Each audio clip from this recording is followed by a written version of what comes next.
wabarakatuh. Bismillah walhamdulillah wassalatu wassalamu ala sayyidina Muhammad ibn Abdullah al-qa'im bihuquqillah adada ma fi ilmillah salatan daimatan bidawami mulkillah wa ala alihi wa sahbihi ma daqatillah wa farrajahallah amma ba'du. Qalu subhanaka la ilma lana illa ma 'allamtana innaka antal alimul hakim wa la haula wa la quwwata illa billahil aliyyil azim. Rabbi shrah li sadri wa yassir li amri wahlul 'uqdatam min lisani yafqahu qawli. Rabbi shrah li sadri wa yassir li amri wahlul 'uqdatam min lisani yafqahu qawli. Rabbi shrah li sadri wa yassir li amri wahlul 'uqdatam min lisani yafqahu qawli bi jahi sayyidina Muhammadin sallallahu alaihi wasallam. La hadratin Nabil Mustafa Rasulullah sallallahu alaihi wasallam wa la hadrati ashabil kiram wa la hadrati a'immatul musyahidin wa la hadrati jami'a ulaillahi ta'ala min masyarikil ardi ila magharibiha wa la hadrati qadi hadzal zaman wa awanihi wa sairi ulaillahi ta'ala radhiyallahu ta'ala anhum wa la hadrati Syekh Abi Abdul Muhdi Muhammad Nawawi bin Umar Ajawi wa la hadrati Syekh Said Ahmad Al-Marzuqi Al-Maliki wa la hadrati abaina wa ummahatina wa ajdadina wa jaddatina wa amamina wa ammatina wa akhwalina wa khawlatina wa ikhwanina wa akhwatina wa qarabatina wa jiranina man habba wa sada ilaina wa lidawil huquqi alaina wa lijamil muslimin wal muslimat wa mu'minin wa mu'minat syai'ul lillahi lana wa lahumul fatihah. Alhamdulillah rabbil alamin. Iyyaka na'budu wa iyyaka nasta'in. Shiratal ladzina an'amta 'alaihim ghairil maghdubi 'alaihim waladdallin. Kita lanjut ke halaman 160. Ats-tsaminah. Bismillahirrahmanirrahim. Qala al-mu'allif rahimahullahu taala wa nafa'ana bihi wa bi'ulumi fid darin amin. Ats-tsaminah yang ke-8, Zainabu bintu Jahsyin bintu ammatihi sallallahu alaihi wasallam Umaymah.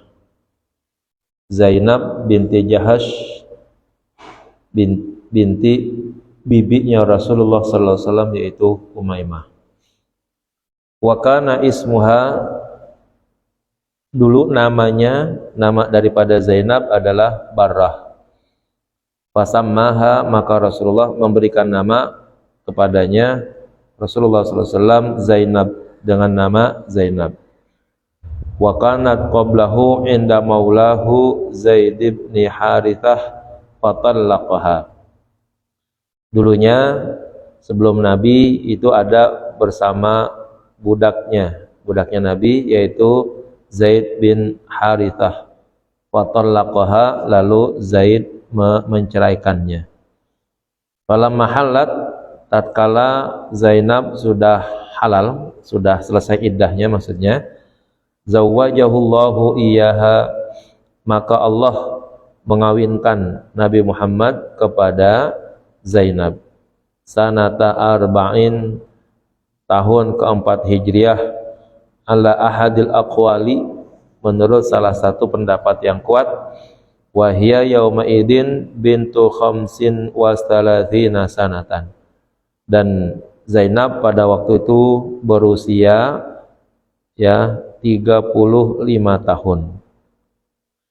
Mana dasarnya? Biqaulihi ta'ala, Allah berfirman, dasar Allah berfirman, falamma qada Zaidum minha wataran zawwajnakaha, maka tatkala Zaid telah mengakhiri keperluan hajatnya terhadap istrinya, dalam hal ini ia menceraikannya, maka kami kawinkan engkau kepadanya, kami kawinkan kamu Muhammad kepada Zainab. Qauluhu wataran, kata pengarang wataran, atau mungkin firman Allah wataran ay hajatan, yaitu artinya adalah keperluan. Zaid bin Harisah itu udah nggak butuh lagi, kira-kira begitu. Wal muradu, dan yang dimaksud bihi, dengan kata tersebut atau dengan firman Allah tersebut, huna, pada ayat ini, at-talaqu, yaitu telah menceraikannya, ay falamma talaqaha, dan maksudnya ketika Zaid bin Harisah telah menceraikan Zainab, wan qadat iddatuha, dan selesai iddahnya, zawwajnakaha, maka kami, dalam hal ini Allah maksudnya nih, kami mengawinkan engkau hai Muhammad kepada Zainab. Sahabat sekalian yang kami hormati, jadi Rasulullah pada waktu itu punya anak angkat namanya Zaid bin Harisah, ya. Lalu dinikahkan oleh Rasulullah dengan seseorang perempuan yang namanya Barrah awalnya, ya. Lalu diganti namanya menjadi Zainab. Nah, dinikahkanlah ya kepada Zaid. Rasulullah yang menikahkan pada waktu itu, dan Zaid adalah anak angkatnya Rasulullah. Namun karena berbagai macam kasus kali ya, namanya juga berumah tangga, mungkin banyak ketidakcocokan, akhirnya terjadilah perceraian. Setelah selesai masa iddah dari perceraiannya dengan Zaid, maka Allah langsung tuh ya yang menyuruh kepada Nabi Muhammad untuk menikahi Zainab, menantu angkat, kira-kira namanya begitu, karena anaknya anak angkat ya. Maka Zainab itu adalah menantu angkatnya Rasulullah. Selesai iddahnya, maka Rasulullah mengawininya.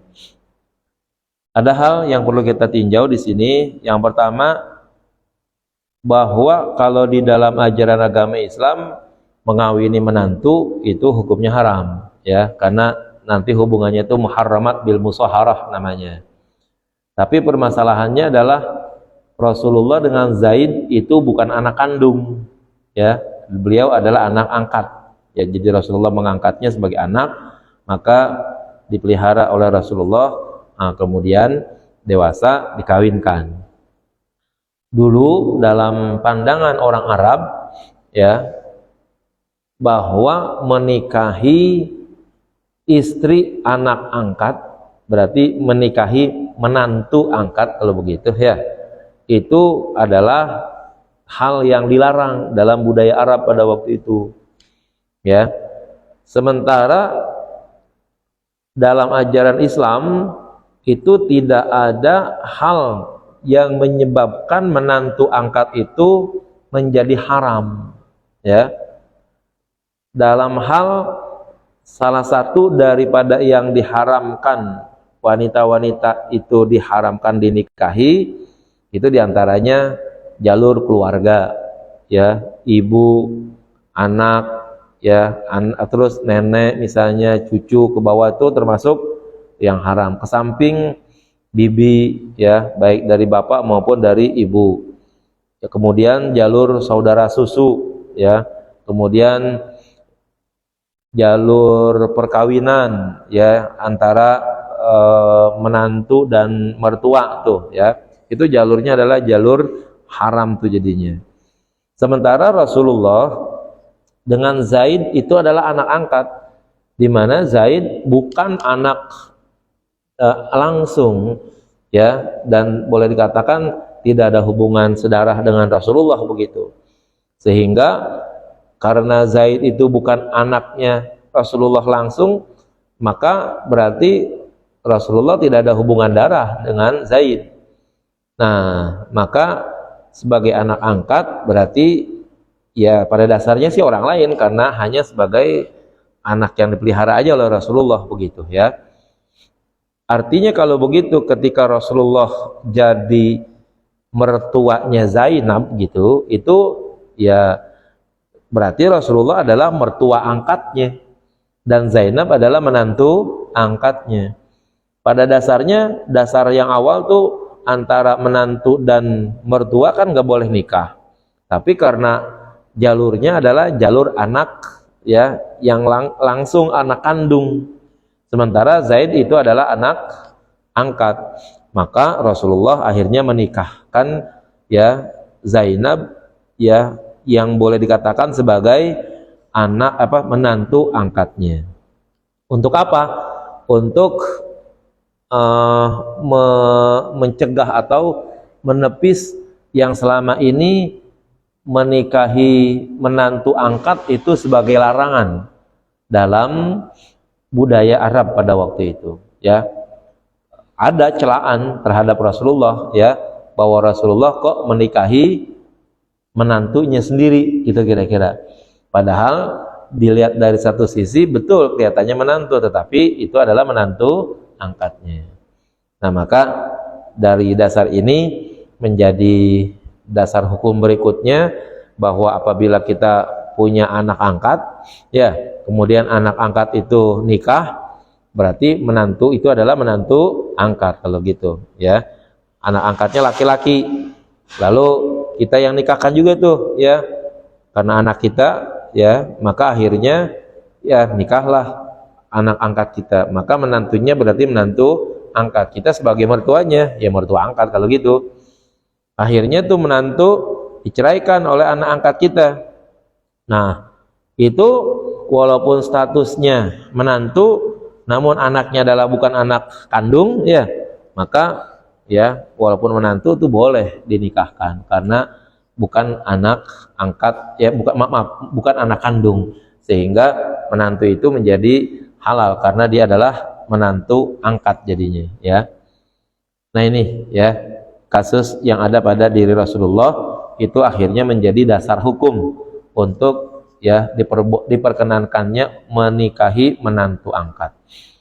Sisi lain, kenapa kita sampai segitu mendalam ya menjelaskan anak-anak Rasul, orang-orang dekat Rasul, termasuk istri-istri Rasul, ya, itu menjadi hal yang sangat penting bagi kita pelajari untuk kita kenal paling tidak, ya. Nggak bakalan Rasulullah ya memiliki kesuksesan, kira-kira begitu, di dalam hal berdakwah kalau tidak ada orang-orang terdekat ya yang membantu. Logikanya kalau Allah mau sih sebenarnya selesai urusannya, ya. Tetapi dalam kehidupan yang normal begitu, kalau begitu caranya, maka seharusnya Rasulullah juga nggak perlu tuh ribut-ribut lama-lama ya berdakwah sampai perang-perang, sampai Rasulullah dicaci maki, dibaikot, ya, disambitin, disiramin kotoran misalnya. Kalau bahasanya ya, kalau Allah mau kenapa Islam tidak langsung saja tersebar gitu misalnya, ya, tanpa ya banyak liku-likunya di hadapan Rasulullah, ya. Kalau seandainya Allah mau, bisa saja tanpa harus banyak orang, tapi faktanya nggak begitu, ya. Artinya Rasulullah harus berjuang, betapapun Allah adalah Tuhan, sebagai yang boleh dikatakan mungkin kedekatan kedekatan Rasulullah dengan Allah nggak sama kali dengan kedekatan kita kepada Allah, begitu kan. Artinya kapan aja, di mana saja, dan apa saja yang Rasulullah minta untuk bentuk pertolongan agar Allah mempermudah, terus membasmi dan memberantas segala semua musuh, saya kira itu bukan hal yang susah bagi Allah. Tetapi faktanya ya Rasulullah berjuang sebagaimana normalnya manusia, ya, menghadapi rintangan, menghadapi cobaan. Dan ternyata di balik itu ada orang-orang dekat, ya, yang banyak besar jasanya kepada Rasulullah di dalam perjuangan tersebut. Kita nggak bisa menafikan tuh keberadaan mereka, ya. Kalau kita mengatakan itu kan kehendak Allah, betul, ya kan. Tapi fakta yang nyata Rasulullah tetap ya harus ya istilahnya secara manusiawi ya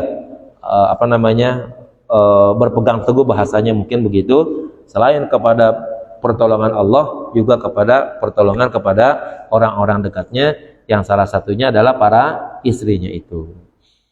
Dan lebih-lebih kalau ulama mengatakan kullu syai'in massathu yadu Rasulillah, ya, fataghayyara ila ma ahsana wa ajmala mimma kana fihi. Tidak ada sesuatu yang tersentuh tangan Rasulullah, diri Rasulullah, ya, maka dia akan berubah menjadi sesuatu yang lebih baik daripada sebelumnya. Jadi istri-istri Rasulullah, bahasa kasarnya ini mustahil Rasulullah agak nyentuh bininya. Namanya juga bini, ya kan.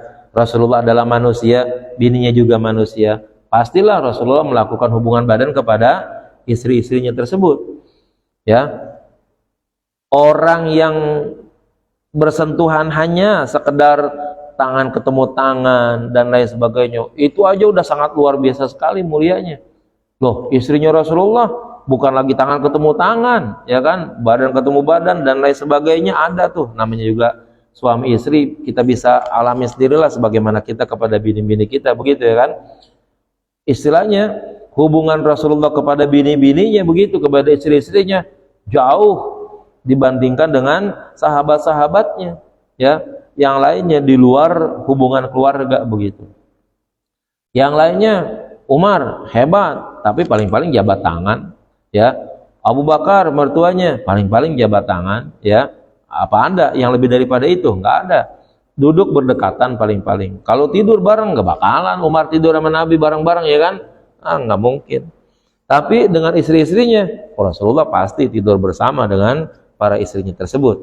Maka apa yang disentuh oleh Rasulullah pasti berubah, ya, lebih baik lagi. Maka dengan kata lain, kalau begitu istri-istri Rasulullah adalah perempuan-perempuan terbaik karena mereka adalah pernah disentuh oleh Rasulullah. Saya ingin mencontohkan saja satu deh. Topo, kenal nggak topo? Bahasa topo, ya kan. Kain yang kita pakai buat ngelap di dapur tuh, ya kan, kotor banget tuh, ya kan. Rasulullah juga punya topo tuh, ya. Waktu itu miliknya Aisyah tuh, ya. Nah, toponya milik Aisyah itu dikasih kepada Ibnu Abbas, Abdullah bin Abbas, ya. Abbas itu pamannya Nabi, abangnya Abdullah. Berarti Abdullah itu adalah saudara sepupunya, ya, sama seperti Ali gitu, ya. Abdullah bin Abbas, Ali bin Abi Thalib, ya, Nabi Muhammad bin Abdullah itu adalah, ya, sederajat lah, saudaraan sepupu tuh. Nah, ketika Rasulullah meninggal, itu sebagai kenang-kenangan, kita kalau dikasih kenangan topo begitu kayaknya kita ogah kali ya. Nih, topo nih buat kenang-kenangan gitu kan. Kok topo buat kenang-kenangan, ya kan. Kalau duit sih banyak atau emas begitu gede, ya kan. Ini buat kenangan-kenangan dari almarhum, ya. Jangan jauh-jauh dah, cincin dah, ya. Cincin apa kira begitu, ke kenangan cakep nih. Topo buat kenang-kenangan lah, apaan manfaatnya. Tapi topo itu dulu pernah disentuh oleh Rasulullah, ya. Nah, Ibnu Abbas, Abdullah bin Abbas, kalau setiap kali, ya, datang tamu-tamu besar, itu topo dikeluarin. Kalau tamu-tamu biasa enggak, tamu-tamu terhormat aja yang didatengin, ya. Terus segala sesuatunya untuk menghidangkan makanannya, itu piringnya atau apanya gitu yang bisa dilap, bisa dibersihin, itu lapnya dengan lapnya Rasulullah. Nah, pada suatu hari datanglah pembesar-pembesar kepada Abdullah bin Abbas, ya. Nah, Abdullah bin Abbas itu ngasih topo buat lap tangannya para pembesar tadi tuh. Nah, orang-orang hebat tadi tuh melihat toponya Rasulullah kan sama hitamnya sama topo kita gitu kan, namanya juga topo, ya kan gitu. Akhirnya pada apa namanya, ya inilah, pada kagak enak rasa gitu. Ngapain saya dikasih topo, nggak ada tisu yang bersih, apa gitu, begitu, ya kan. Ada yang gedeg tuh, ada yang kesal lah begitu, topo begini kasih gua gitu, ya kan. Dilemparin tuh ke tungku api yang masih menyala, ya. Ibnu Abbas kagak ada yang lain apa yang bersihan dikit buat topo ini, ya kan, dilemparin, ya. Itu betul jatuh ke tungku api di mana api lagi menyala, ya. Dan tiba-tiba saja, ya, topo yang kena api tadi bukan topo yang kebakar, tapi apinya yang mati, gitu, ya. Nah, tamu yang melihat heran, lah, ini apinya lagi menyala begitu, ya kan, ada baraknya, mestinya kan yang kebakar apanya? Toponya. Ternyata ini malah apinya yang mati, ya. Akhirnya setelah Ibnu Abbas melihat bahwa toponya itu dilempar ke tungku api, itu tempat masaknya Ibnu Abbas, diambil lagi, ya, begitu. Lalu yang lainnya, tamu-tamu itu nanya, emang itu apaan tuh wahai Ibnu Abbas, ya kan. Ini, ya, kenang-kenangan dari Rasulullah katanya, topo ya, kenang-kenangan dari Rasulullah, saya dikasih Aisyah supaya ini disimpan katanya ya. Jadi disimpan tuh selama Ibnu Abbas masih ada, itu topo itu disimpan namanya. Enggak pernah dibersihin, enggak pernah diapain, pokoknya biar bagaimana apa adanya, sebagaimana dulu pernah dipegang oleh Rasulullah. Itu seperti itu. Entah kemana tuh topo, kalau ada sekarang mah kita cari tuh ya, kalau ada gitu. Ya, api aja mati ya kan. Nah, itu kan hebat kalau begitu ya. Kalau ada itu topo itu yang benar-benar asli begitu, toponya Rasulullah, dijual berapa juta nih, kalau kita punya duit beli aja dah, daripada katanya beli kiswah ya. Kiswah kita belum tentu tuh kiswahnya asli ya kan gitu. Ada orang yang jual kiswah kepada saya gitu, saya lihat ukirannya sih asli benar begitu, ukiran asli begitu. Tapi secara ini saya teliti-teliti, emang ada apa di dalam kiswahnya Ka'bah ukiran yang selengkap ini gitu, surat Al-Fatihah apa segala macam. Saya lihat-lihat kagak ada surat Al-Fatihah kayaknya di kiswah itu. Ternyata dia menjualnya kiswah ya yang tulisannya surat Al-Fatihah gitu. Wah, ngeri juga nih, jangan-jangan bikinan yang lain ya kan. Bener sih dibikin di sana kali, tapi itu bukan kiswahnya yang dipakai buat nutupin Ka'bah begitu. Mendingan topo yang ada tuh tadi itu tuh ya. Kalau ente tahu di mana topo ada tuh harganya bisa terjangkau, beli dah buru-buru ya kan. Ya, oh, penting itu. Kalau tidak salah Imam Ahmad bin Hambal ya, itu sampai berpesan tuh. Imam Ahmad bin Hambal pernah mendapatkan 3 helai rambut ya Rasulullah ya. Nah, beliau rumahnya termasuk jauh dari kawasan Arab, sehingga untuk bertemu dengan Rasulullah tuh terlalu jauh rasanya. Maka ketika beliau meninggal dunia, berpesan kepada anak-anaknya ya, ini 3 helai rambut Rasulullah ya. Nanti kalau bapak mau mati ya, agar aku berdekatan dengan Rasulullah, maka ya masukkan rambut Rasulullah ini ke badan bapakmu ya, kuburkan bersama-sama, biar keberadaan aku ya sedekat ya kepada Rasulullah SAW, walaupun hanya sekedar rambutnya doang. Sebegitu hebatnya ya Imam Ahmad untuk bisa berdekatan dengan Rasulullah, hanya sekedar nempel rambutnya doang ya. Ibnu Abbas nempel toponya, jauh banget lagi ya kan.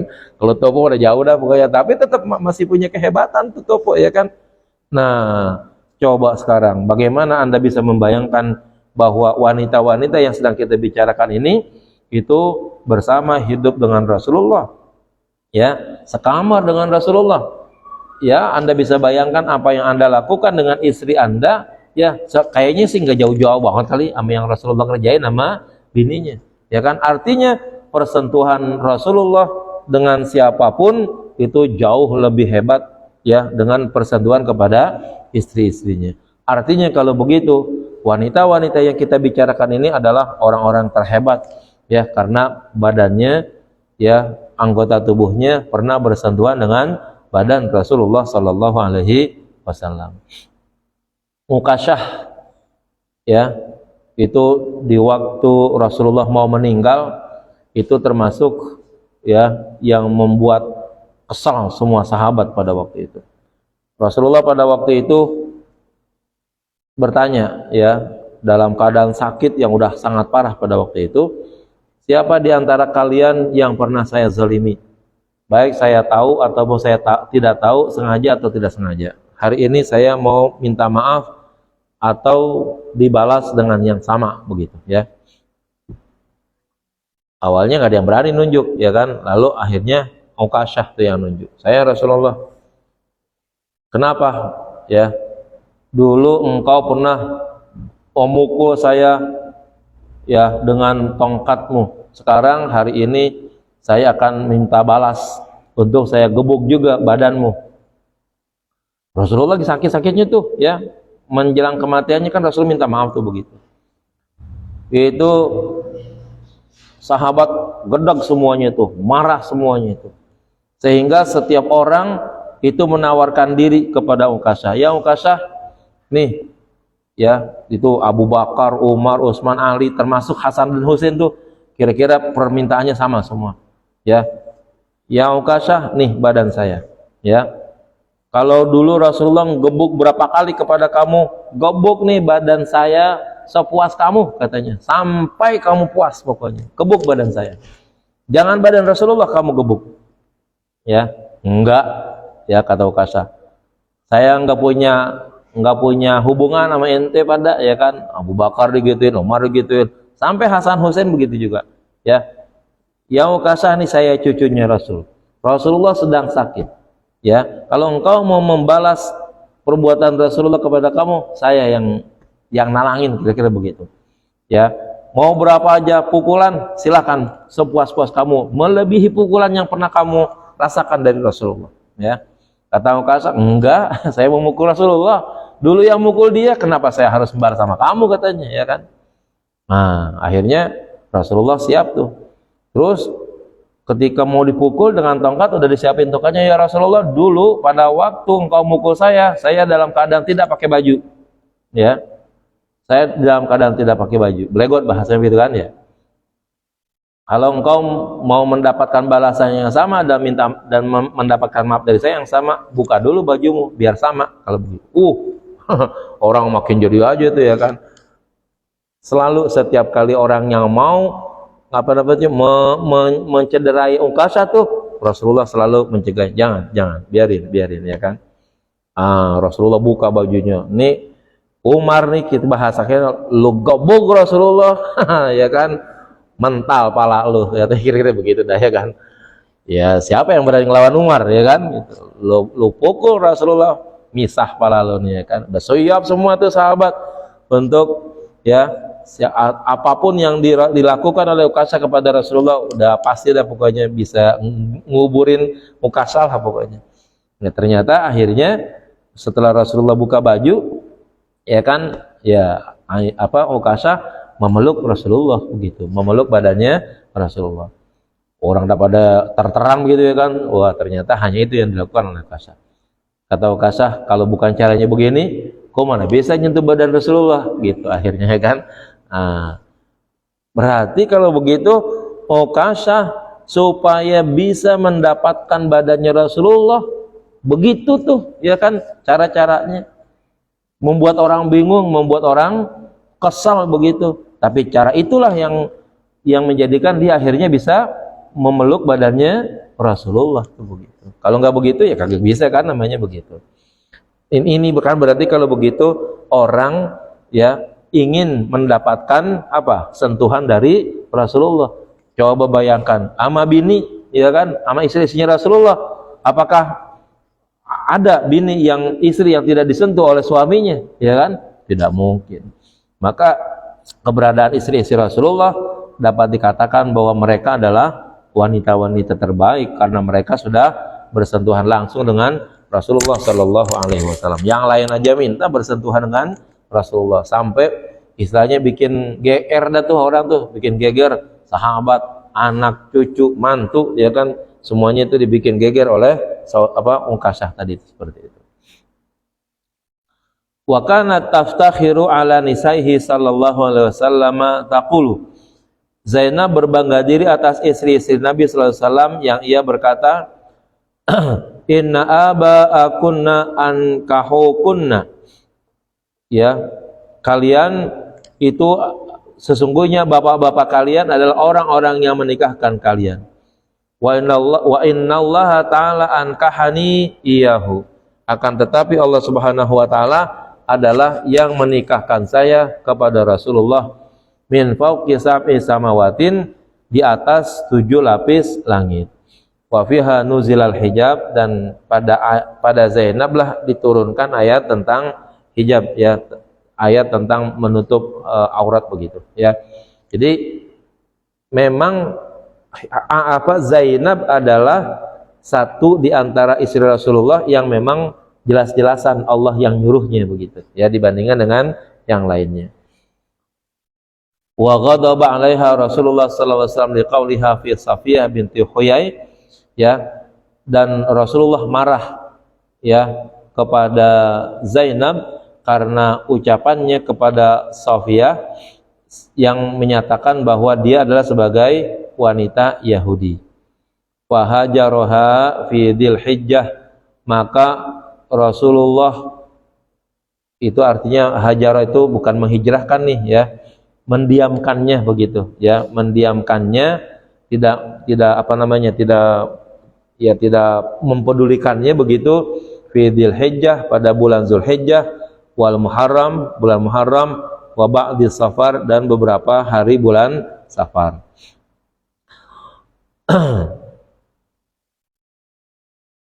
Terkait dengan Yahudi ya, jadi di dalam Al-Qur'an itu ada ungkapan Bani Israel, ada ungkapan Ahlul Kitab, ada ungkapan Yahud tuh, ada ungkapan Yahudi gitu ya. Itu beda-beda tuh maknanya ya. Kalau diungkapkan dalam Al-Qur'an dengan sebutan Bani Israel, maka itu dimaksudkan adalah orang-orang yang hidup sebelum masa Rasulullah tuh. Biasanya masih bertemu langsung dengan para nabi yang sedang diceritakan kasusnya gitu. Maka disebut ya Bani Israel. Bani Israel itu anak-anaknya Yakub. Anak Yakub ada 12, salah satunya adalah Yahuda begitu. Tapi anak keseluruhannya itu disebut dengan Bani Israel. Nah, kemudian ada yang disebut dalam Al-Quran Yahud. Biasanya untuk menyebut kelompok orang-orang Yahudi yang jahat, nah itu sebutannya adalah Yahud gitu ya.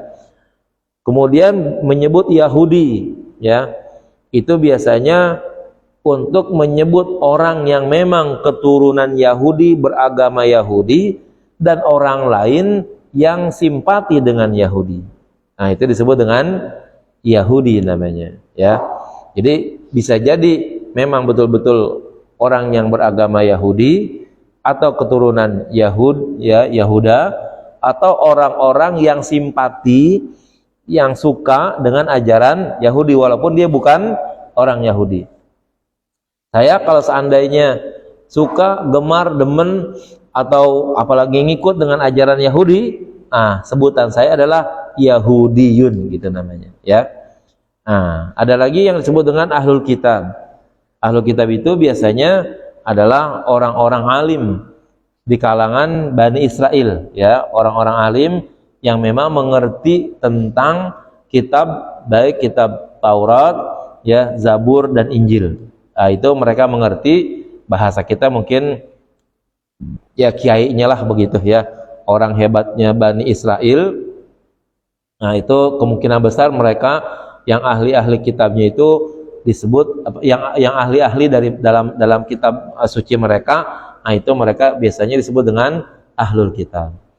Nah ternyata memang Ahlul Kitab pada zaman nabi-nabi terdahulu itu ternyata juga ya bukan saja orang baik ya, ada juga di antara mereka orang-orang yang ya berperilaku buruk begitu ya.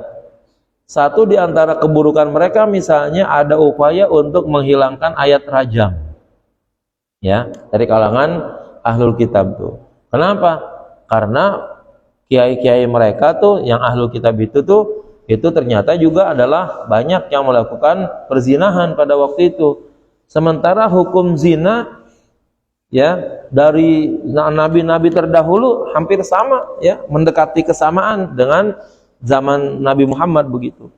Maka suatu saat terjadi perzinahan, ayat Al-Qur'an belum turun sempurna keseluruhannya sehingga Nabi tidak menggunakan hukum Al-Qur'an ya. Nah, akhirnya Nabi ketika dimintakan penjelasannya atau keputusannya, bagaimana nih ada pembesar kita yang berzina, kata mereka. Nabi balik bertanya lagi, di dalam kitab kalian ada nggak hukum tentang zina? Ya, karena Al-Quran belum seluruhnya turun, khawatir nanti Nabi salah memutuskan hukumnya. Ya, maka mereka ambil tuh kitabnya. Ya, itu kira-kira tulisannya itu azaniyatu wazani gitu. Ya, azaniyatu wazani, mestinya farjumuhuma, tapi jimnya itu titiknya ditutup dengan jarinya ya. Kira-kira kalau ini kitab nih ya, sambil ngunjukin kepada Rasulullah, ya Rasulullah nih ayatnya nih, ya, tangannya pas di titiknya jim, ya. Jadi dari jim kan berubah jadi hak kalau gitu. Jadi yang tadi bacaannya farjumuhuma berubah menjadi bacaannya farhamuhuma gitu, ya. Ini Rasulullah ayatnya, azaniyatu perempuan yang berzina, wazani dan laki-laki yang berzina, ditutup jimnya menjadi hak kan jadinya. Akhirnya bacanya farhamuhuma, maka kasihanilah keduanya. Ya. Nah, ada Abdullah bin Salam kalau tidak salah tuh. Abdullah bin Salam orang ahlul kitab dia, ya. Itu paham terhadap isi daripada kitab tersebut. Rasulullah cuma dikasih tahu doang tuh, ya Rasulullah tidak suruh angkat tangannya begitu ya kan. Angkat tangannya tuh gitu ya kan. Akhirnya Rasulullah bilang, coba angkat tangan kamu, jangan di situ ya kan. Baru tuh mau nggak mau kan bergeser tangannya, jarinya ya kan, maka kelihatanlah titiknya, maka kelihatan tuh surat atau ayat asli dari hukum zina yang ada pada waktu itu. Nah ini terjadi tuh pada waktu itu. Artinya kalau begitu ahlul kitab ya, tetapi juga mereka melanggar kitabnya, kira-kira seperti itu. Nah maka disebutlah ya mereka itu sebagai ahlul kitab namanya. Baik, wahia awwalu nisaihi wafatan waluhuqam bihi sallallahu alaihi wasallam. Zainab adalah istri Rasulullah pertama ya, yang wafat dan menyusul Rasulullah sallallahu alaihi wasallam. Kan tadi diceritakan antis enis watin wafatul Mustafa gitu kan. Antis enis watin dari 9 istri wafatul Mustafa, wafatnya Rasulullah. Rasulullah masih punya 9 istri ketika dia wafat. Yang pertama kali wafat di antara istri-istri Rasulullah yang 9 setelah Rasulullah wafat itu adalah Zainab gitu ya. Fa fi hadithi Muslimin, maka berdasarkan hadis Muslim an Aisyah, dari Aisyah, anna ba'da azwajin Nabi sallallahu alaihi wasallam, bahwa sebagian daripada istri-istri Nabi sallallahu alaihi wasallam qulna lahu, bertanya kepada Rasulullah, ayyuna asra'u bika luhuqan, ya, siapa di antara kita yang paling cepat menyusul kepada kamu, ya. Ya kalau Nabi sih wajarlah ya, sebagai bagian daripada mukjizatnya itu tahu ya, ada informasi tentang kematian seseorang, walaupun untuk menjelaskan harinya, jam berapanya Nabi tetap nggak tahu, itu kan tetap rahasia Allah. Tapi Allah memberitahu bahwa yang paling dulu mati ya ini gitu. Tapi kapan matinya, itu tetap rahasia Allah yang punya gitu ya. Maka Nabi menjawab, asra'ukunna luhuqam bi atwalukunna yadan, ya, yang paling cepat nyusul kepadaku di antara kalian yang paling panjang tangannya. Ini kan kiasan ya, yang dimaksud dengan paling panjang tangannya, apa benar tangannya panjang gitu ya kan? Itu bukan. Fakana asra'uhunna luhuqam bi, maka yang paling cepat menyusul kepadaku di antara kalian Zainab binti Jahsyin, yaitu Zainab binti Jahash. Nah, kenapa sekarang dinamakan dengan orang yang paling panjang tangannya? Ila dikatakan annatula yadiha, bahwa sebutan panjang tangannya bisa babi annaha, disebabkan karena Zainab kana ta'malu, adalah wanita pekerja, wa tatasaddaqu katsiran, dan banyak bersedekah. Ya, umumnya perempuan kan kalau kerja banyak menggunakan apa? Tangan, ya kan? Apalagi dulu, ya mungkin mencuci, ya dagang, membuat makanan dan sebagainya, pasti tangan. Ditambah lagi bahwa beliau adalah orang yang rajin bersedekah. Bersedekah itu kan ya menggunakan tangan. Nah, nanti kalau kita belajar balaghah, ya orang tuh disebut panjang tangan.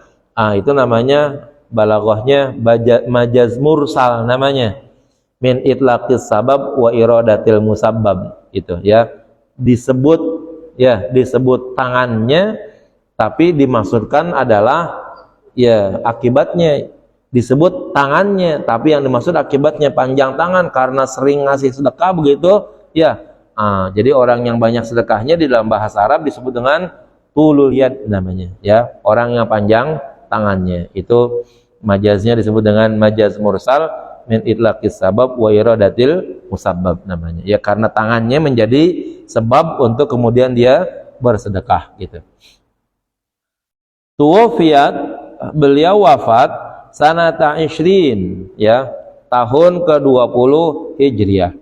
Wa fiha futihat Misru, dan pada tahun itu ditaklukkan ya kota Mesir.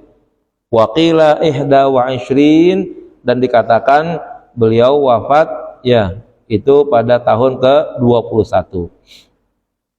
Wa qad balagat salasan wa khamsina sanatan, dan beliau mencapai usia 53 tahun.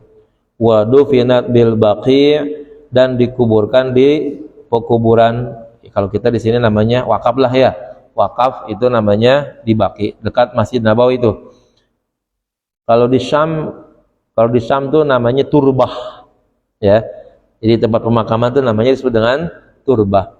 Wa shalla 'alaiha, dan menyolatkan jenazahnya Zainab Umar bin Khattab, yaitu Umar bin Khattab. Yang dimaksud adalah bahwa yang jadi imam tuh Umar bin Khattab, bukan Umar bin Khattab doang sembahyang atas jenazahnya begitu ya kan. Segitu banyaknya orang masuk Umar doang yang sembahyang, kan kagak logis begitu ya kan. Wa kanat Aisyatu taqulu, Aisyah berkata ya tentang Zainab, hiyallati tusawini, Zainab adalah wanita yang menyamaiku fil manzilati, dalam hal kedudukan, indahu sallallahu alaihi wasallam, di sisi Rasulullah sallallahu alaihi wasallam. Wa ma ra'aitu imra'atan qattu khairan fid din min Zainab. Aku tidak pernah melihat satu orang pun ya, satu orang perempuan pun yang lebih baik dalam hal beragama min Zainab, dibandingkan dengan Zainab. Wa adqalillah, dan orang yang paling bertakwa kepada Allah. Wa asdaqa hadisan, dan paling baik dan paling jujur dalam berbicaranya. Wa awsala lirrahimi, dan yang paling banyak menyambung silaturahimnya.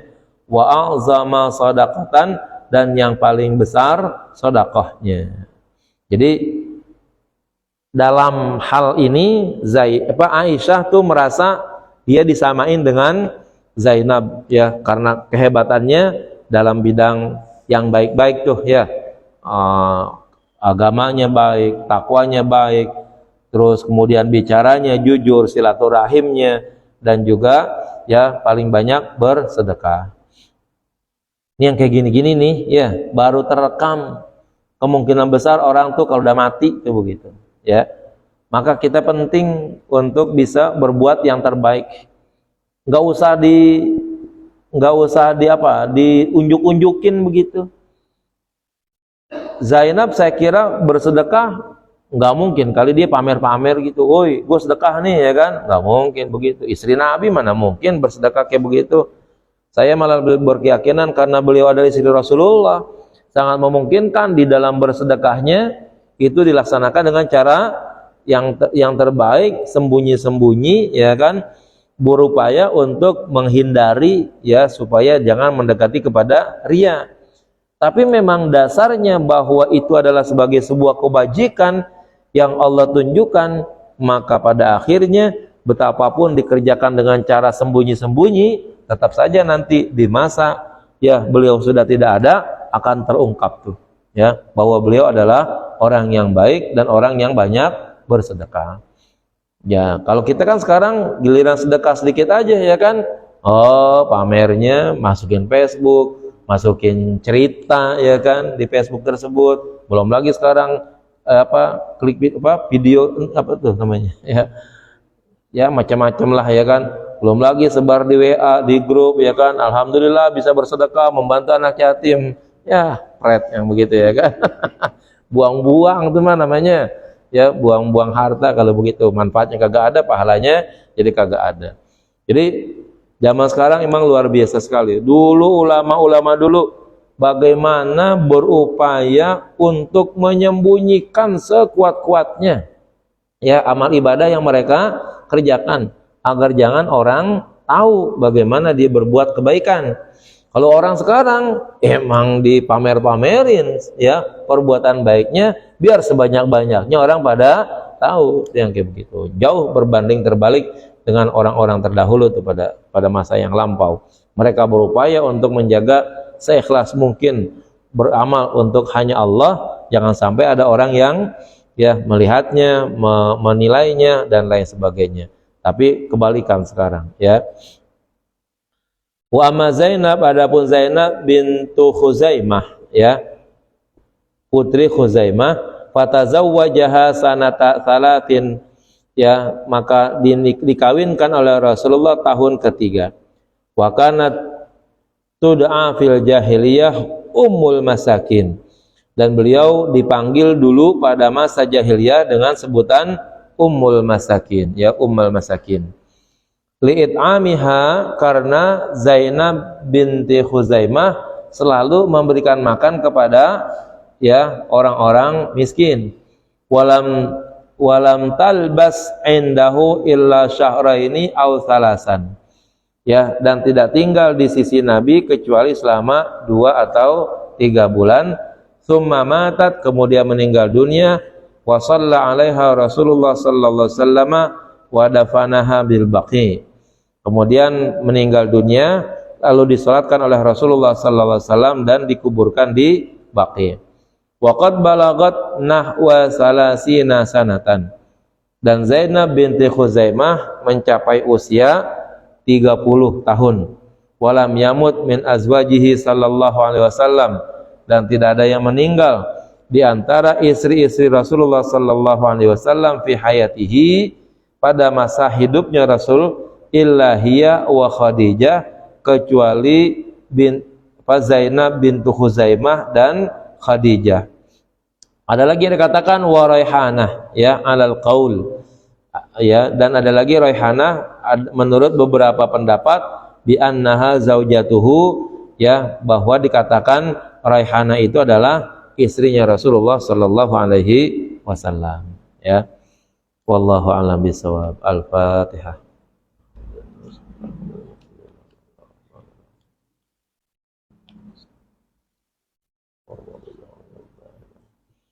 Bismillahirrahmanirrahim. Alhamdulillahirabbil alamin. Allahumma shalli ala sayyidina Muhammad wa sayyidina Muhammad.